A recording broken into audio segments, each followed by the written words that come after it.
मुख्यमंत्री से Netarhat field firing range विरोधी केंद्रीय जनसंघर्ष समिति के प्रतिनिधियों ने की मुलाकात। रेंज का अवधि विस्तार नहीं करने के लिए मुख्यमंत्री का जताया आभार। जमशेदपुर न्यायालय ने हत्या और पिटाई मामले में 15 अभियुक्तों को सुनाई फांसी की सजा। बैंक ऑफ इंडिया से दिन दहाड़े 35 लाख की लूट। पुलिस को मिली राज्य भर में कई सफलताएं। देवघर में 14 साइबर अपराधी, गिरिडीह और चतरा में 5 शातिर अपराधी गिरफ्तार।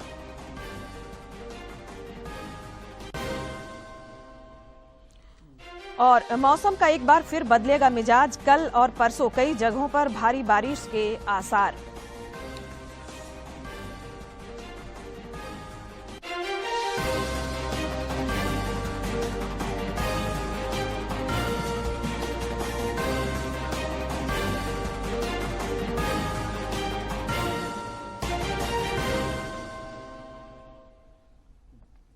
नमस्कार, खबरें झारखंड में आपका स्वागत है। मैं हूं संध्या देमता और अब समाचार विस्तार से।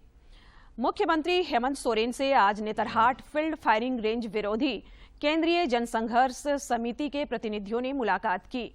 इस दौरान प्रतिनिधिमंडल ने फायरिंग रेंज की अवधि का विस्तार नहीं करने के लिए मुख्यमंत्री का आभार जताया। मुख्यमंत्री ने कहा कि आदिवासियों और मूलवासियों के हक के लिए सरकार हमेशा उनके साथ है। श्री सोरेन ने कहा कि 28 से 30 साल तक फायरिंग रेंज को लेकर मूलवासियों ने आंदोलन किया, जिसके बाद अब सरकार ने फायरिंग रेंज में आने वाले 1471 वर्ग किलोमीटर की भूमि पर वहां के गरीबों का अधिकार देने का फैसला किया है। इस अवसर पर राज्यसभा सदस्य महुआ मांझी, सांसद विजय हांसदा समेत कई अन्य गणमान्य लोग उपस्थित थे।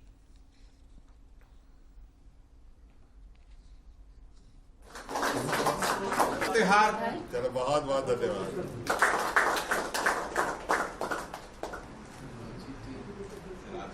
आंदोलन कर रहे हैं और आज खुशी है। कल जैसे सूचना मिला किया जाए और पिछले दिनों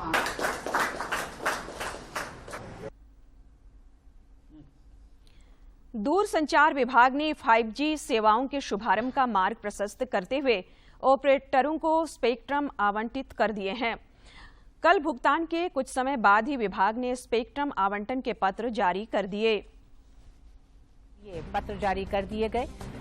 इसकी जानकारी देते हुए केंद्रीय संचार, इलेक्ट्रॉनिक्स एवं सूचना प्रौद्योगिकी मंत्री अश्विनी वैष्णव ने ट्वीट करते हुए बताया कि टेलीकॉम कंपनियों को 5G स्पेक्ट्रम के लिए असाइनमेंट के लिए पत्र जारी कर दिए गए हैं। दूरसंचार सेवा प्रदाताओं से अनुरोध है कि वे 5G लॉन्च की तैयारी करें।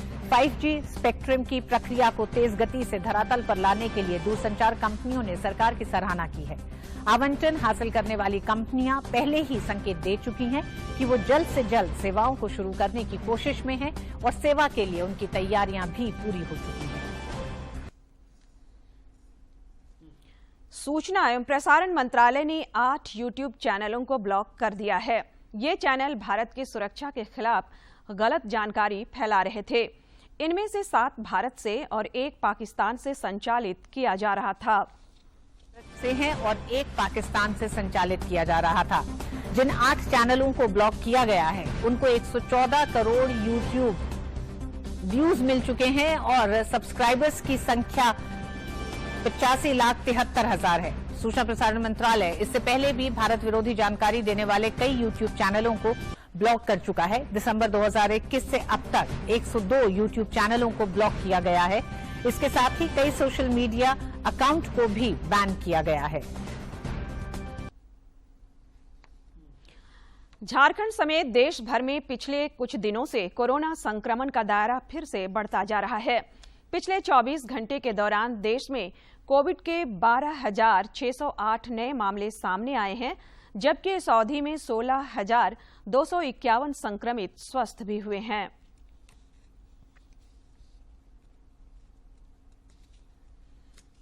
इधर झारखंड में भी कोरोना से जंग जारी है और पिछले 24 घंटे के दौरान अनेक कोरोना वीरों ने इस महामारी को शिकस्त दी। रांची में इस अवधि में 9 मरीजों की पुष्टि हुई, जबकि 7 मरीजों ने कोरोना को हराया। जिले में अब कोरोना के 50 एक्टिव केस शेष हैं। कोरोना के खिलाफ जारी जंग में देश में टीकाकरण अभियान तेज गति से जारी है। केंद्रीय स्वास्थ्य मंत्रालय के अनुसार देश में अब तक कुल 2 अरब 9 करोड़ 1 लाख से अधिक कोविड रोधी टीके लगाए जा चुके हैं। केंद्र सरकार ने सीमांत किसानों को बड़ी राहत देते हुए कृषि कर्ज के ब्याज पर 1.5% की छूट दी है। सरकार के इस फैसले से अन्नदाताओं में खुशी देखी जा रही है। रांची के किसानों ने भी केंद्रीय कैबिनेट के निर्णय का स्वागत किया है और प्रधानमंत्री नरेंद्र मोदी के प्रति आभार व्यक्त किया है। सीमांत किसान जो छोटे किसान हैं उन लोगों के लिए जो 1.5% कृषि ऋण में जो घटा दिया गया है उसके लिए हम सभी भारतवर्ष के सभी किसान हम उनके लिए आभार प्रकट करते हैं। सरकार जो कल किसानों के लिए जो निर्णय लिया, पूरा देश भर का किसानों के लिए जो जितने भी किसान लोग का जो कृषि लोन होता था उस पे 1.5% कम कर दिया है। इससे पूरे देश के किसानों को बहुत राहत मिल सकता है। हम लोग हैं कोयनी बेड़ा का किसान भाई, तो किसान भाई बहुत हम लोग मोदी जी के हम बहुत मानते हैं कि काल जब वो ऋण माफ़ कर दिया है किसान भाई के लिए, जब कोई पैसा कौड़ी ने पैसा लिया था हम लोग किसान भाई तो पैसा को कम कर दिया, 1.5% कम कर दिया, तो इसलिए तो मोदी सरकार बहुत धन्यवाद। मोदी जी कल शाम को 1.5% छूट दिया है, बहुत बड़ा काम किया। सरकार का कैबिनेट का जो भी निर्णय आया है बहुत अच्छा निर्णय आया है, किसान लोग के लिए बहुत अच्छा निर्णय है और जो भी किसान के हित में मोदी सरकार काम कर रहे हैं बहुत अच्छा काम कर रहे हैं। और किसान लोग के लिए 6,000 रुपया जो साल में देते हैं 2,000 करके किस्त 3 महीना बहुत अच्छा दिए हैं। मोदी जी हम लोग जो ऋण लिया था वो पैसा हम लोग को बहुत फायदा हुआ और अब माफ़ी भी दिया 1.5%। आपका लिए धन्यवाद। वहीं जामताड़ा के किसानों ने भी केंद्रीय कैबिनेट के इस निर्णय का स्वागत करते हुए प्रधानमंत्री नरेंद्र मोदी के प्रति आभार व्यक्त किया है। पूरे क्षेत्र में जो है सुखाड़ हुई है और इस सुखाड़ को मद्देनजर देखते हुए केंद्र सरकार ने जो 1.5% जो माफ किया है इससे किसानों को बहुत राहत मिलेगा। इसके लिए हम लोग केंद्र सरकार को खास करके माननीय प्रधानमंत्री। जमशेदपुर न्यायालय ने आज हत्या और पिटाई मामले में 15 अभियुक्तों को फांसी की सजा सुनाई है। जिला एवं सत्र न्यायाधीश की अदालत ने साल 2019 में घाघडीह केंद्रीय कारा में विचाराधीन कैदी मनोज सिंह की हत्या और सुमित सिंह की पिटाई के मामले में इन दोषियों को सजा सुनाई है। यह मामला जिला एवं अपर सत्र न्यायाधीश श्री राजेंद्र प्रसाद सिन्हा के न्यायालय में विचाराधीन था और इसी केस में एक सुमित सिंह नाम के कैदी की भी कुछ बंदियों के द्वारा उस पर जानलेवा हमला किया गया था और उसे गंभीर रूप से घायल किया गया था। उन लोगों को 307 149 में 10 वर्ष के सश्रम कारावास की सजा सुनाई गई है। इसमें 7 लोग थे। 15 अभियुक्तों जिनको फांसी की सजा सुनाई गई है उसमें से 2 अभियुक्त आज सजा की बिंदु पर अनुपस्थित थे। उन लोगों के विरुद्ध माननीय न्यायालय ने वारंट निर्गत कर पूर्व में वरीय पुलिस। राज्य में इन दिनों अपराधियों का मनोबल काफी बढ़ गया है। अपराधी सीबीआई अधिकारी बनकर बैंक लूट की घटना को अंजाम देने में भी नहीं डर रहे हैं। ऐसा ही कुछ माजरा जमशेदपुर के मानगो डिमना रोड स्थित बैंक ऑफ इंडिया में देखने को मिला, जहां से अपराधियों ने 35 लाख रुपए लूट लिए। अपराधियों का तांडव इन दिनों काफी बढ़ गया है। आपराधिक घटनाओं को अंजाम देने के लिए अपराधी किसी भी सीमा को लांघ रहे हैं। जमशेदपुर के मानगो डिमना रोड स्थित बैंक ऑफ इंडिया में अपराधी 35 लाख लूटने के लिए सीबीआई के अधिकारी तक बन गए। पुलिस अधीक्षक प्रभात कुमार ने बताया कि अपराधियों ने पहले ग्राहकों से मोबाइल जमा कराया और कहा कि यहां सीबीआई की रेड चल रही है। सूचना प्राप्त हुई है, ओलीडी थाना क्षेत्र में बैंक ऑफ इंडिया में कुछ अपराधी घुस करके और वहां से पैसे लूट करके ले गए हैं। हम लोग पहुंच गए हैं घटनास्थल पे, पूरी तहकीकात की जा रही है। यहाँ के लोग बता रहे हैं उसमें कुल 4 लोग थे और उनके पास हथियार होने की भी बात बताई जा रही है। और यहाँ आकर के सभी लोगों को एक जगह, जो बैंक के स्टाफ थे उनको एक जगह रख करके और उसके बाद यहाँ से पैसे ले जाने की बात बताई जा रही है। हम लोग पूरी तहकीकात कर रहे हैं। वहीं ग्राहकों की माने तो चारों अपराधी सीबीआई अफसर बनकर बैंक में प्रवेश किए और सभी बैंक अधिकारी, कर्मचारी और ग्राहकों को कब्जे में ले लिया। इसी तरह एक आदमी आ रहे थे, सबका मोबाइल रख रहे थे। जब ज्यादा आदमी हो गए, उन लोगों को बोले जमीन पे बैठ गया। वो लोग बोले जमीन पे क्यों बैठेंगे हम लोग। तब उन्होंने पिस्तौल निकाला, बैठते हो कि नहीं, और बाकी स्टाफ को सबको कोना में उधर ले जाके बंधक बनाया हुआ था और फिर सारा बैग में कंधा पे वगैरह पे लेके सब चले गए। ब्लू कलर का झोला रखा हुआ था और ब्लू कलर का झोला में सबका मोबाइल डाल के रखा था और हम जब आए तो मेरे हाथ से भी मोबाइल छीन लिया। छीन के बोला लाओ इधर मोबाइल लाओ, और लेकर उस बैग में डाल दिया और बोला चुपचाप वहाँ चले जाओ, कोना में जाके बैठ जाओ वहाँ शांत होके। तो फिर वहाँ बैठ गए सर। बैठने के बाद में जब जहाँ बैठे तो फिर उधर कट्टर लेके आया। तो कट्टर लेके बोला चुपचाप सब कोई बैठो, नहीं तो सटा देंगे अभी।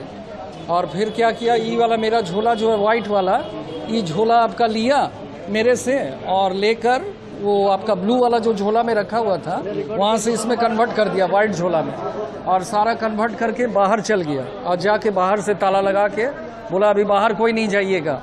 और आपका ये सीढ़ी का बगल में ये झोला सबका मोबाइल इसी में रखा हुआ था, लेके चल गया। राज्य में बढ़ते आपराधिक गतिविधियों के ग्राफ में हुए इजाफे ने एक ओर जहां आम जनता में असुरक्षा की भावना पैदा की है, वहीं दूसरी ओर अपराधियों पर लगाम कसने में राज्य सरकार की विफलताओं को भी उजागर किया है।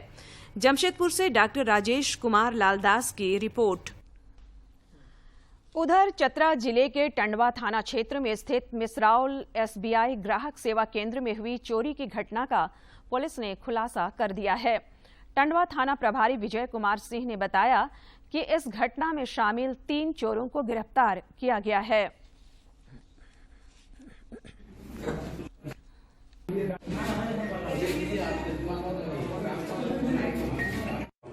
ये दिनांक 9-10 की रात्रि में मिसरौल बाजार से एक सीएसपी ग्राहक केंद्र था, जिसके दुकान से कंप्यूटर, लैपटॉप वगैरह की कार अज्ञात चोरों द्वारा चोरी कर ली गई थी। आज उनमें ये घटना को अंजाम देने वाले 3 अभियुक्तों को गिरफ्तार किया गया है, जिसमें एक का नाम ने पिछले दिनों हुई लूट की घटना में संलिप्त 2 अपराधियों को गिरफ्तार करने में सफलता प्राप्त की है। गिरफ्तार अपराधियों के पास से लूट के सामानों की बरामदगी हुई है।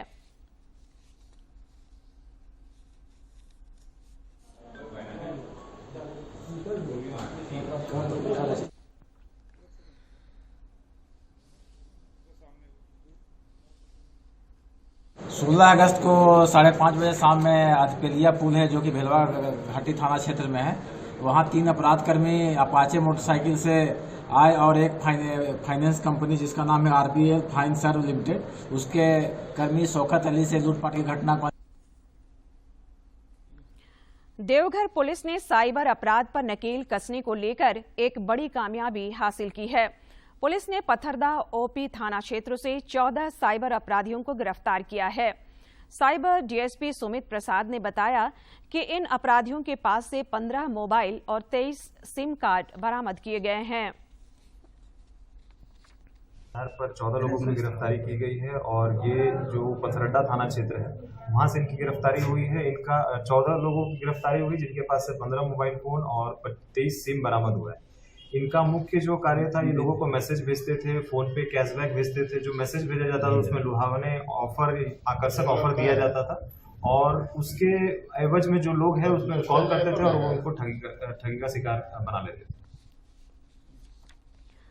इधर जमशेदपुर के बिरसा नगर, उलेडीह बस्ती और सुंदर नगर थाना क्षेत्र के केड़ों में पुलिस ने छापेमारी कर 3 व्यक्तियों को अवैध शराब के साथ गिरफ्तार किया है।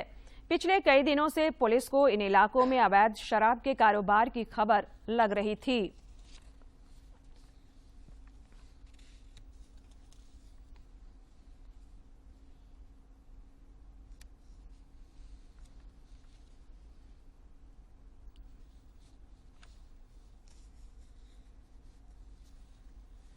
झारखंड उच्च न्यायालय ने प्रोन्नति पर रोक से जुड़े मामले में फिलहाल कोई आदेश नहीं दिया है।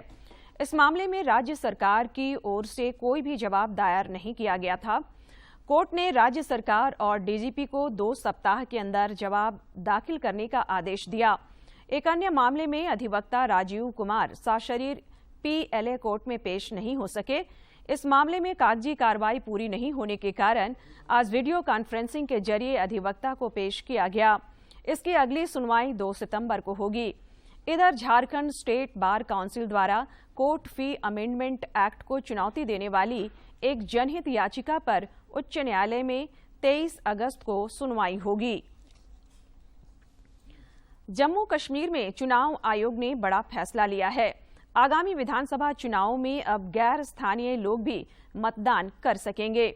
मतदाता बनने के लिए किसी प्रकार के डोमिसाइल की जरूरत नहीं होगी। इस फैसले से राज्य में 25 लाख नए वोटर जुड़ सकेंगे। जरूरत नहीं है, यानी कि निवास प्रमाण पत्र की जरूरत नहीं है। हृदेश कुमार ने बुधवार को कहा कि जम्मू कश्मीर में आगामी विधानसभा चुनाव में गैर स्थानीय लोग मतदान कर सकेंगे। बदले नियमों के मुताबिक अर्धसैनिक बल के जवानों के अलावा सरकारी कर्मचारी और मजदूरों के अलावा गैर स्थानीय लोग भी आगामी जम्मू कश्मीर विधानसभा चुनाव में मतदान कर सकते हैं। वहीं नए नियमों के मुताबिक जो कोई भी जम्मू कश्मीर में पढ़ाई के लिए आया है और मतदाता सूची में उसका नाम दर्ज है, वो भी आने वाले विधानसभा चुनाव में वोट डाल सकता है। इतना ही नहीं, उन्होंने कहा कि जम्मू कश्मीर में सुरक्षा के लिए तैनात सुरक्षा बलों के जवान भी वोटर लिस्ट में अपना नाम शामिल करा सकते हैं। धनबाद के निरसा स्थित बीसीसीएल के सीबी एरिया दही बाड़ा परियोजना में आज अहले सुबह भू धंसान की घटना में एक बड़े क्षेत्र में दरार आ गई, जिससे गहरी खाई का निर्माण हो गया। इस घटना में इलाके में खड़ी एक ड्रिल मशीन जमींदोज हो गई है। इस मामले में अधिकारियों का कहना है कि इस तरह का यह तीसरा हादसा है जो जियोलॉजिकल डिस्टरबेंस के कारण उत्पन्न हो रही है।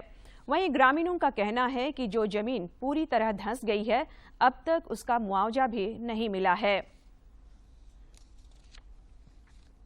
और दुर्भाग्य की बात है, आज ये एरिया 12 में उस दिन हम जीएम के साथ बैठक कर रहे थे, हम सारे पदाधिकारी के साथ, तो उस समय जो बात में पता चला उसमें 300 करोड़ रुपया से भी ज्यादा इस एरिया लॉस आज के दिन में चल रहा है और ये इसके कारण ही है। आज रांची के धुरवा थाना क्षेत्र के शहीद मैदान में बुनियादी प्रशिक्षण की मांग को लेकर धनबाद के 9 चयनित होमगार्ड के जवानों ने प्रदर्शन किया। इस दौरान धुरवा थाना प्रभारी प्रवीण कुमार और अरगोड़ा सीओ ने जवानों से बातचीत की।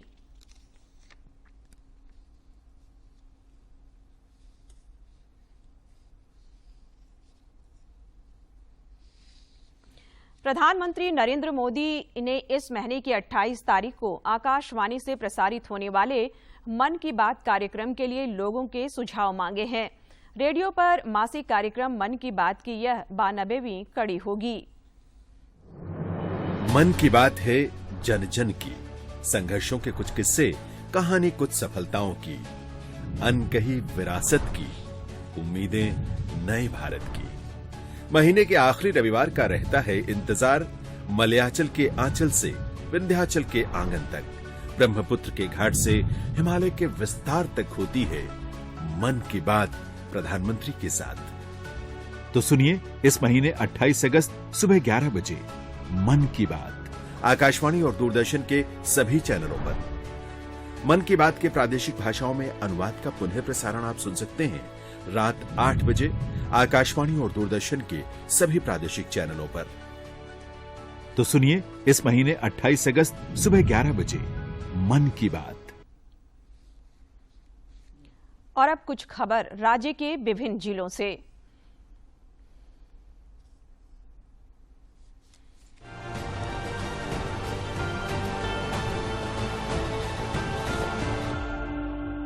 राजधानी में पिछले 1 साल से ट्रैफिक एसपी का पद खाली पड़ा है। इसके कारण ट्रैफिक विभाग से संबंधित कई जरूरी काम बाधित हो रहे हैं। रांची के सांसद संजय सेठ ने इसे लेकर मुख्यमंत्री हेमंत सोरेन को पत्र लिखा है और जल्द ट्रैफिक एसपी का पद भरने की मांग की है। साथ ही उन्होंने जमशेदपुर, धनबाद और बोकारो में भी ट्रैफिक एसपी का पद सृजित करने का आग्रह किया है। पूर्व मंत्री देवकुमार धान ने कहा है कि उच्च न्यायालय ने अपने निर्णय में लोहार जाति को पिछड़ी जाति माना है। इसका हम स्वागत करते हैं, परंतु झारखंड में निवास करने वाली लोहरा जाति आदिवासी है तथा वे अन्य राज्य में निवास करने वाले लोहरा जाति से बिल्कुल अलग है। झारखंड में अनुसूचित जनजाति की सूची में सूचीबद्ध है। उन्होंने कहा कि झारखंड की लोहरा जाति आदिवासी समुदाय का अभिन्न अंग है। 1932-35 के सर्वे खतियान में लिपिक के त्रुटि के कारण उनकी जाति लोहरा की जगह लोहार दर्ज हो गया है। स्वास्थ्य विभाग ने कालाजार से निपटने की पूरी तैयारी कर ली है। मादा बालू मक्खी के काटने से फैलने वाले इस रोग को रोकथाम के लिए इन मक्खियों को नष्ट करने या इनकी संख्या को कम करने की कोशिश की जा रही है। झारखंड के 4 जिलों में निःशुल्क कीटनाशी छिड़काव कराया जा रहा है। धनबाद का निरसा थाना क्षेत्र में एक अजीबोगरीब वारदात देखने को मिली है। एक महिला ने आत्महत्या कर ली है। गौर करने की बात यह है कि महिला तांत्रिक से फोन पर बात करते करते फांसी के फंदे पर झूल गई। फिलहाल पुलिस महिला के मोबाइल डिटेल्स की छानबीन कर रही है।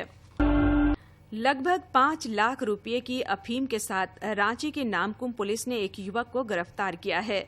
आरोपी के पास से एक स्कूटी जब्त किया है। ग्रामीण एसपी मोहम्मद नौशाद आलम ने बताया कि एसएसपी को गुप्त सूचना मिली थी कि रांची खूंटी बॉर्डर के आसपास कुछ संदिग्ध लोग घूम रहे हैं।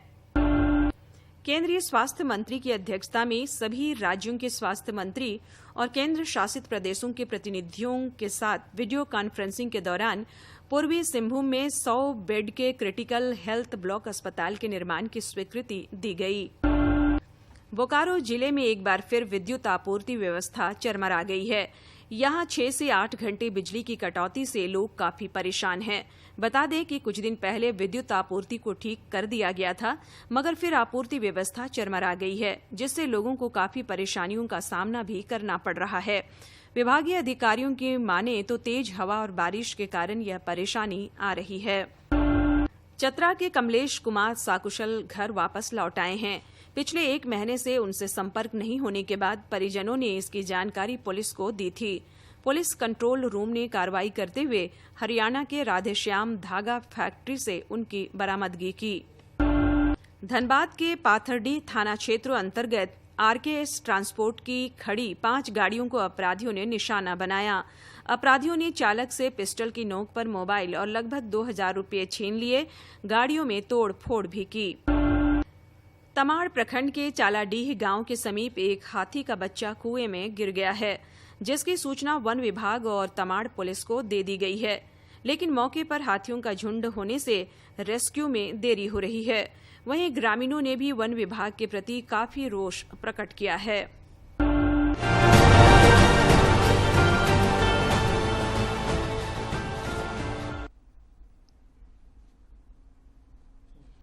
मानसून की टर्फ लाइन डाल्टनगंज से होकर गुजर रहा है।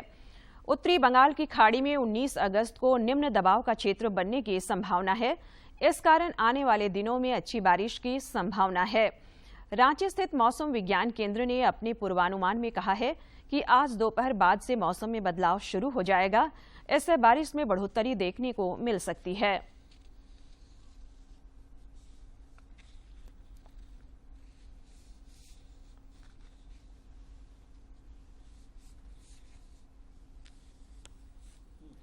अगर दृढ़ इच्छा शक्ति हो तो जीवन में कुछ कर गुजरना मुश्किल नहीं। इस शब्द को चरितार्थ कर दिखाया है लोहरदगा जिले के कुड़ू प्रखंड के किसान बसंत ने। देखिए ये खास रिपोर्ट। लोहरदगा के कुड़ू प्रखंड के ग्राम चीरी निवासी बसंतराव काफी दिनों तक दिहाड़ी मजदूरी कर अपना जीविकोपार्जन कर रहे थे, लेकिन जब आर्थिक तंगी दूर नहीं हुई तो बसंत ने मजबूत इरादों के साथ फूल की खेती शुरू की और जिले में अपना नाम रोशन किया। सबसे पहले मैं छोटे स्तर पर शुरू किया, फिर बाद में देखा कि इसमें काफी अच्छा लाभ है, उसका मार्केट भी अच्छा है, तो धीरे धीरे मैं इसको बड़ा पैमाना पे करना शुरू किया। बसंत बताते हैं कि बेरोजगारी के दिनों में दूसरे के खेतों में वो काम किया करते थे। अपनी जमीन होने के बावजूद पूंजी नहीं रहने के कारण खेती नहीं कर पाते थे, लेकिन 3 साल पहले मनरेगा योजना के तहत बागवानी के लिए उसे चयनित किया गया। बागवानी के तहत बसंत ने फूलों की खेती शुरू कर दी।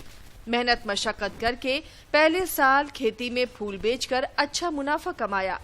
40 डिसमिल से शुरू हुई फूलों की खेती आज लगभग 5 एकड़ भूमि में फैल चुकी है, जिसमें महिलाओं का सहभागिता ज्यादा होता है, क्योंकि गेंदा को हम लोग ज्यादा मात्रा में उत्पादन करते हैं, जिससे उनको तोड़ना, उनको गुथना, उसमें काफी अच्छा रोजगार का सृजन होता है। फिलहाल खेत में जरबेरा, ग्लैडियस और गेंदा फूल लगाए गए हैं। बसंत के फूल की खेती से 10 मजदूरों को रोजगार भी मिल रहा है।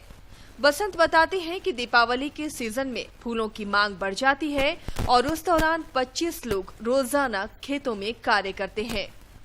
फूलों की खेती में इनकी कार्यकुशलता को देखते हुए उपायुक्त के द्वारा deep boring, submersible machine, green house drip irrigation जैसी सुविधाएं दी गई हैं। फूलों की खरीदारी के लिए इनके खेत में आसपास के शहरों से व्यापारी पहुंचते हैं। मजदूर शैलेश उरांव बताते हैं कि कमाने के लिए वो बाहर जाया करते थे, लेकिन 3 वर्षों से लगातार 12 महीने बसंत के खेत में ही उन्हें काम मिल जाता है। अभी काम कर रहा हूँ, अभी बहुत 6-7 महीना 8-10 महीना से काम कर चुका हूँ और कर रहा हूँ अभी पूरा फुल टाइम। फूलों की खेती शुरू कर बसंत ने अपने इलाके में बसंत की खुशबू बिखेर दी है। बसंत की इस कामयाबी से आसपास के किसान भी प्रेरित हो रहे हैं और स्वरोजगार का उनका सपना भी पूरा हो रहा है। लोहरदगा से आसिफ रजा की रिपोर्ट। और अब अंत में मुख्य समाचार एक बार फिर। मुख्यमंत्री से नेतरहाट फील्ड फायरिंग रेंज विरोधी केंद्रीय जन संघर्ष समिति के प्रतिनिधियों ने की मुलाकात। रेंज की अवधि विस्तार नहीं करने के लिए मुख्यमंत्री का जताया आभार। जमशेदपुर न्यायालय ने हत्या और पिटाई मामले में 15 अभियुक्तों को सुनाई फांसी की सजा। बैंक ऑफ इंडिया से दिन दहाड़े 35 लाख की लूट। पुलिस को मिली राज्य भर में कई सफलताएं। देवघर में 14 साइबर अपराधी, गिरिडीह और चतरा में 5 शातिर अपराधी गिरफ्तार। और मौसम का एक बार फिर बदलेगा मिजाज। कल और परसों कई जगहों पर भारी बारिश के आसार।